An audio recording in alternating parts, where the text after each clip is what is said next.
What is up, everyone? JD here. I hope you're doing well today. Today, I'm going to be sharing with you my choice budget knife under $50 of the year for 2023. Let's get into it.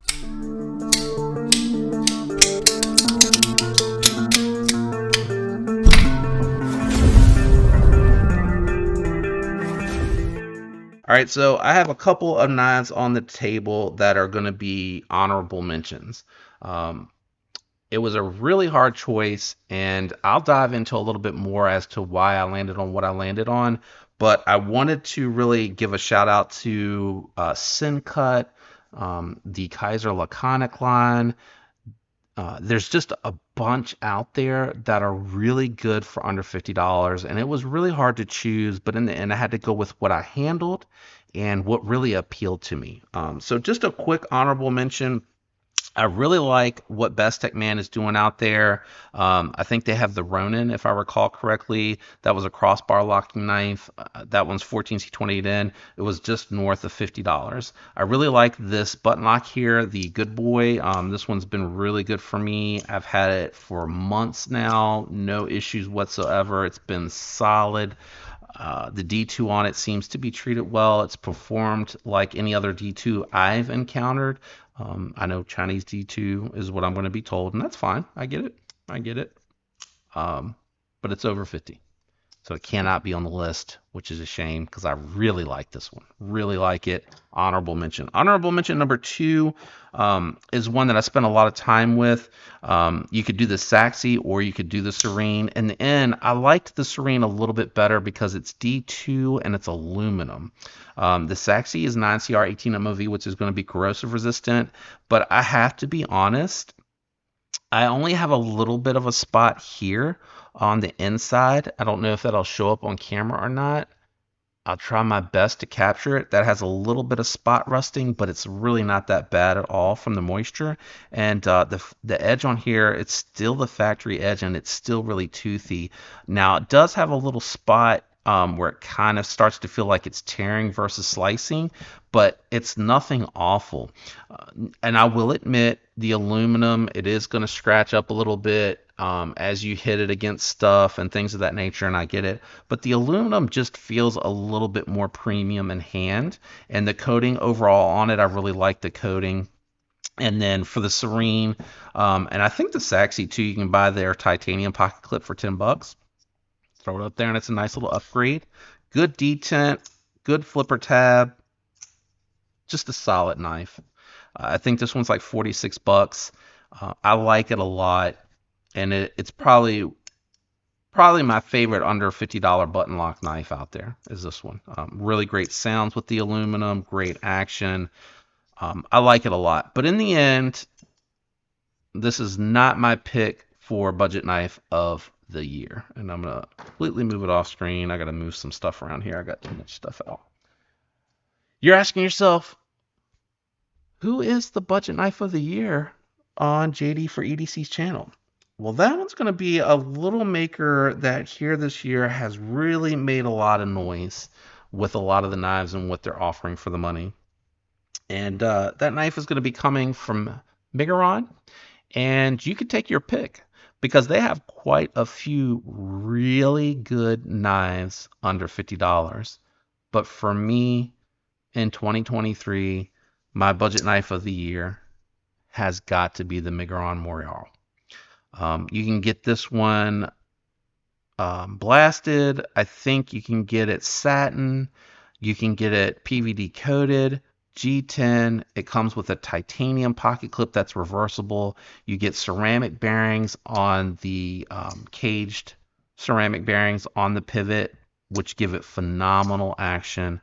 And $49.95 at the time of this video, you're getting 14C 28N, which to me is a significant upgrade over 9CR 18 MOV, over D2 because it does have excellent edge retention but it is corrosive resistant, so you don't have to worry about the rusting on this one. At least you shouldn't have to be. It's just a really awesome construction. Full 4-finger knife. It kind of is a little bit bigger than the Para 3. Excellent lock bar action. Excellent action. It's very smooth on the closing. It almost falls shut on its own, and the opening hole is really well done on this one. I've had this for many months. I picked these up shortly after they dropped because I was very curious about the knife, and it performed really well. I really took it to town and tested it, and you probably can see some of the scarring showing up in the lighting here on the blade. And I ended up kind of just destroying the edge and then putting my own edge on here. And ever since I've done that, this thing has really retained its edge really well. I'm really just happy with this one. I love everything that you're getting for the money here. For a under $50 knife, you're usually having to compromise. You're usually getting G10 and D2, G10 and 9CR. And this one here, you are getting G10 like all the other knives, but you're getting 14C28N, and they're throwing in the pocket clip, the titanium pocket clip, which I know might not matter to anyone, but they're throwing that in there with the knife at no additional cost to get it over there. I don't know how long they're going to be able to offer this at $50. I can't imagine that there's a huge profit margin there for them. But this is competing against D2 and 9CR knives that are under $50. And it's a liner lock. And in the end, with all of the controversy around button locks, and I know that I talk about I have not had any issues with my Bestech Man Good Boy, and I've had no issues with either the Sakshi or the Serene from Sencut. You know, it is a plunge lock with a spring. And I do trust the liner lock a little bit more to be secure and safer. Outside of a stainless steel frame lock, I don't know what else could be on here. But this to me just strikes all the right chords. 14C28N, excellent ergos, very good build quality and construction. Putting your own edge on it gave it a really good edge that has really held up like surprisingly well. Great pinch grip, great for push cuts, great for utility and draw cuts and getting into your packages. I mean, this is just an absolute home run under $50. Like, to me, this would be the knife that I would recommend to anybody who's like, hey, I got $50 that I'm willing to spend. What should I get? This would be my recommendation. And you have options. It's not like on Kiser's Laconic. Sometimes you only got one option. And I know that they're just launching.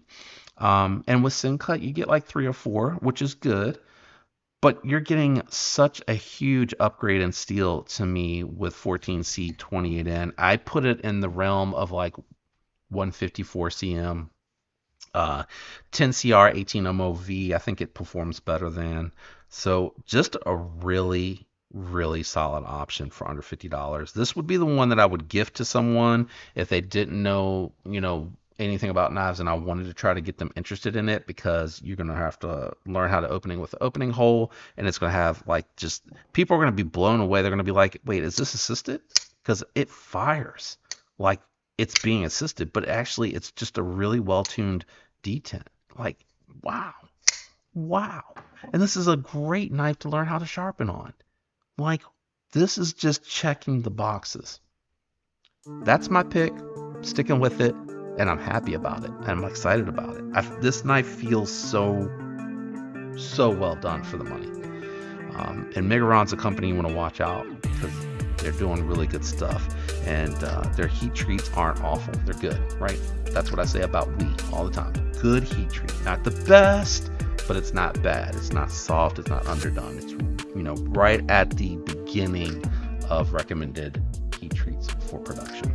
Let me know what your thoughts are on my pick for budget knife of the year under $50. Shout out to everyone out there that likes, comments, and is subscribed and watching the videos. I appreciate it. I hope all of you have a fantastic week, and until next time, peace.